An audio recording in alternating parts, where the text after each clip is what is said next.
Hey there, students. Let's talk about the Whiskey Rebellion, which took place between 1791 and 1794 during George Washington's presidency. The Whiskey Rebellion was a key event in the development of the first two-party system. Let's begin with some historical context. Alexander Hamilton wanted to build the credit rating of the United States, so what he proposed was that the federal government assume the debts of the several states left over from the Revolutionary War. This, of course, created a large federal debt, and you know what happens when you assume debt. Someone's got to pay for it. Just like with Donald Trump's wall, this is something that is going to fall to people who didn't necessarily support Hamilton's assumption of state debts or his public credit program. The way that Hamilton proposed to pay for this was through a whiskey tax. In 1791, Congress passed an excise tax on whiskey, and this was recommended by Hamilton to reduce the national debt, which he basically created.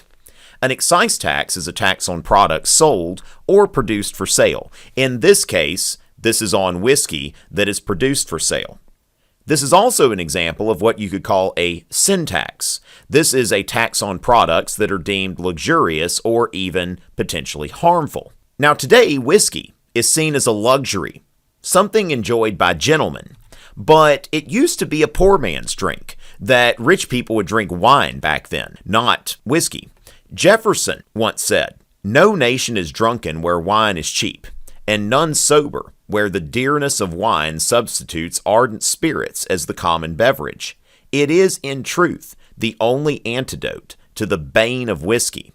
Jefferson, not a fan of whiskey, but it needs to be noted here that Jefferson was also not a fan of excise taxes, and Jefferson wanted to make wine cheaper. He didn't want to make whiskey more expensive. Let's move a little bit west to Appalachia. Hamilton's tax wasn't popular with western frontier settlers in the Appalachian region. For farmers in Appalachia, distilling whiskey was a bit of a side hustle. This was something that if a farmer had excess grain to export, it was very difficult to put excess grain in a wagon and cart it over the Appalachian Mountains, or to put it on a boat and send it all the way to New Orleans. Instead, a small farmer could take his excess grain and could distill it into whiskey. And so this was a nice little side income. If you could get a couple barrels of whiskey, then you could put that on the boat or on the wagon, and you could get a decent return on your investment.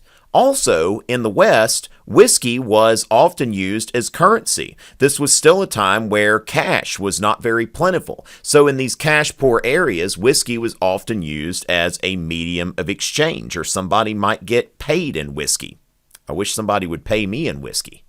Actually, scratch that. Of course, I never drink whiskey. I'm a role model, right? So people in the Appalachian region felt targeted by this tax. They felt like this was something that was aimed at them, that they were paying a bigger share than other people because of the particular way that it affected them. Now, on top of everything else, Hamilton's whiskey tax was a regressive tax, meaning that it taxed poor people more than it taxed rich people. The way this worked was that small distillers had to pay the tax by the gallon, whereas large distillers would pay a flat rate, and then they could produce as much whiskey as they wanted. Now, just to be clear, regressive taxation is any tax where the poor pay a greater percentage than the rich, whereas a progressive tax is a tax where the rich pay a greater percentage than the poor, and a flat tax is a tax that affects the rich and the poor at an equal percentage. Now, who was America's largest distiller at that time?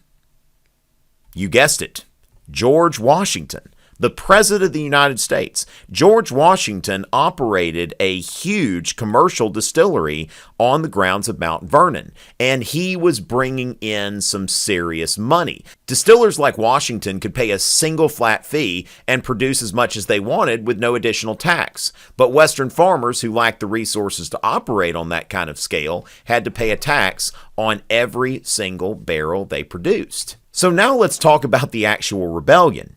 The actual Whiskey Rebellion started in western Pennsylvania, where residents in this Appalachian region rose up, specifically in the area around Pittsburgh. The Whiskey Rebellion, as it's known to history, was the third in a line of major frontier settler rebellions, the other rebellions being Bacon's Rebellion during the colonial period and Shays' Rebellion during the Confederation period. And these rebellions all have something in common. Now, Bacon's Rebellion was in Virginia and Shays' Rebellion was in Massachusetts. The Whiskey Rebellion was in Pennsylvania. Now, you can see here that all of these rebellions involved Western farmers. And specifically, the Whiskey Rebellion was about Hamilton's whiskey tax. And as far as the legacy of the Whiskey Rebellion, we will see in a bit how it established the power of the federal government.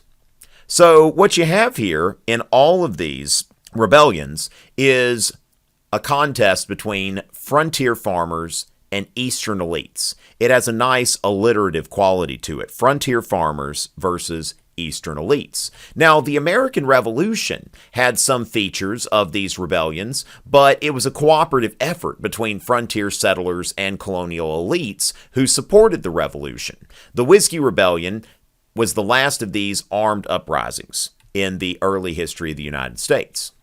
Now, the organizers of the Whiskey Rebellion, they used a lot of the same rallying cries and methods that had been used just a few decades earlier during the American Revolution.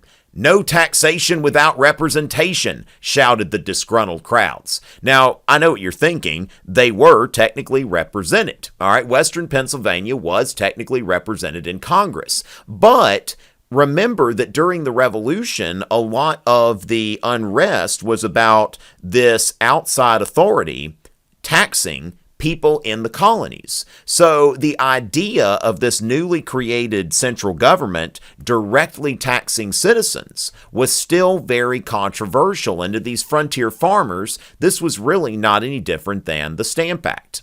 So just as the Sons of Liberty had used tarring and feathering to intimidate tax collectors in the years leading up to the American Revolution, the Whiskey Rebels tarred and feathered a federal tax collector, forcing him to ride the rail through the town in an old humiliation ritual. Between 1792 and 1794, things escalated as the unrest in western Pennsylvania went from a raucous protest to a full-scale rebellion. Threats were made. Effigies were burned, tax collectors were assaulted, and finally, shots were fired by organized groups of armed militiamen. In 1794, Washington decided that the rebellion was too large to be contained by local authorities and worthy of federal attention, and gained authorization from Congress to call up a federalized militia. The federal government raised an army of 13,000 men to put down a rebel militia whose size was estimated to be around 500. Once the federal militia was assembled, Washington showed up to personally inspect the troops. Although one historian refers to this as the first and only time a sitting president led troops in the field, this isn't strictly accurate. After inspecting the federal militia, Washington put Light Horse Harry Lee, a Revolutionary War veteran and governor of Virginia, in command and returned to Philadelphia. Ironically, Lee was the father of General Robert E. Lee, the most famous person ever to lead a rebel army in the history of the United States. The force assembled by the federal government was so overwhelming that it prompted the small rebel militia to disperse before the federal militia even got there. This was viewed as a massive victory for Hamilton and the Federalists, who had sought to demonstrate the power of the new federal government to put down insurrections, an area where the Confederation government had proven to be woefully inadequate, while Shays' Rebellion had raged for months in western Massachusetts. In a gesture of clemency, President Washington pardoned 2 men who were found guilty of treason and sentenced to hang. Although Federalists hailed this as an achievement of a strong central government against anarchist elements intent on undermining its authority, Jefferson viewed the federal government's response as an overreaction to a minor uprising. An insurrection was announced and proclaimed and armed against, but could never be found, Jefferson wrote to James Monroe. Jefferson and Madison believed that Hamilton used the rebellion to advance his own partisan political agenda, casting the Federalist Party as the party of law and order and the Republican Party as the party of anarchy. No matter what Hamilton's motives were, the unceremonious end of the Whiskey Rebellion put an end to a long tradition of armed uprisings of disgruntled whites on the western frontier that had spanned for over a century. Resistance against federal policies by disaffected whites would be confined to the political sphere until the 1850s, when violence erupted in Kansas in the years leading up to the Civil War. Politically, Hamilton's victory proved to be short-lived, as small farmers in Appalachia put aside their bullets and went to the ballot box in protest. Although the Whiskey Rebellion was put down, voters in western Pennsylvania remained hostile to Hamilton's Federalist Party, leading to its loss of political power a few years later. As president, Jefferson signed a repeal of Hamilton's whiskey tax, along with all internal excise taxes, preferring to fund the government through revenue tariffs. In his second inaugural address, Jefferson noted that the remaining revenue on the consumption of foreign articles is paid cheerfully by those who can afford to add foreign luxuries to domestic comforts. It may be the pleasure and pride of an American to ask, what farmer, what mechanic, what laborer ever sees a tax gatherer of the United States? The long-term victory would rest with the Jeffersonians, as no Federalist would ever hold the presidency again after John Adams lost his bid for re-election in 1800. In the years since, Americans have continued to have debates about how government policies affect the less fortunate, both in terms of the use of government police powers and of fair and equitable taxation, a debate that has shown itself most recently in the presidential candidacies of Bernie Sanders and Donald Trump. Appalachian voters, angry with elites in Washington, were a key part of the coalition that elected Donald J. Trump as the 45th President of the United States. Trump carried every Appalachian state with the exception of Virginia, where he was still supported heavily in the Appalachian counties. In Virginia, there continues to be a divide between the eastern and western portions of the state. Adding West Virginia gives even more perspective. Voting patterns in eastern and western Pennsylvania continue to differ today. So how about a little review?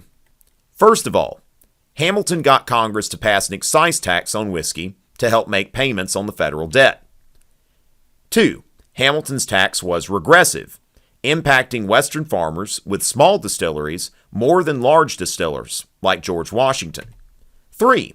The tax was challenged by rebels in western Pennsylvania, with violence escalating between 1791 and 1794. 4. A federal militia put down the rebellion without firing a shot, demonstrating the power of the new federal government created by the Constitution. 5. Appalachia became a key part of the coalition that put Thomas Jefferson in office and has been a hotbed of anti-elite politics ever since. 6. Today, Americans continue to debate the issue of equitable taxation, peacefully, for the most part. If you like what you heard, consider subscribing to my channel or visit my website, tomrichey.net, where learning is delivered. It's always a pleasure.